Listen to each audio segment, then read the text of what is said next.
duk duniya babu zikirin da ya fi wannan, babu wani zikiri da ke gaba da shi, saboda wannan kalmar da manzon Allah ya faɗa. Annabi sallallahu alaihi wasallam ya ce da dai za a auna nauyin ladar abin da kika faɗa tun da safe har zuwa yanzu, yana gaya wa matarsa, da ni kuma kalmomin nan guda hudu da na faɗa, manzon Allah ya ce nauyin kalmomin nan guda hudu yarin jayi naki.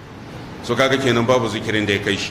Subhanallahi wa bihamdihi adada khalqihi, subhanallahi wa bihamdihi rida nafsihi, subhanallahi wa bihamdihi zinata arshihi, subhanallahi wa bihamdihi midada kalimatihi.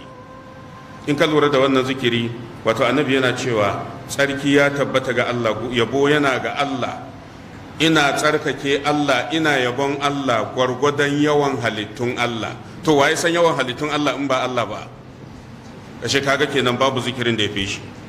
Ina tsarkake Allah da yabo gare shi gwargwadon yardan Allah, yardan zatin Allah. Babu wanda ya san yawan yardan zatin Allah in ba Allah ba. Sai ka ce ina tsarkake Allah, ina yabo ga Allah gwargwadon nauyin al'arshi. Wane mutum? Ai duk halittun Allah babu halittar da ta kai al'arshi girma.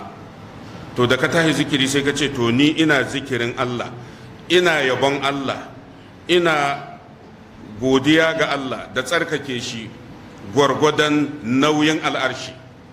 To sai kuma ka ce subhanallahi wa bihamdihi midada kalimatihi, ina tsarkake Allah, ina yabo gare shi gwargwadon tawaddar da za ta kai a rubuta kalmominsa.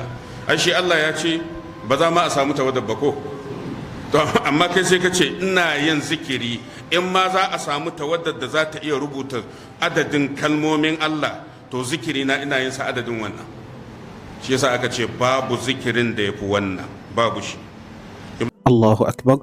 Yan uwa kada ku manta ku yi sharing video din nan ga yan uwa domin su amfana. Sai mun haɗu da ku a video na gaba. Wassalamu alaikum wa rahmatullahi wa barakatuh.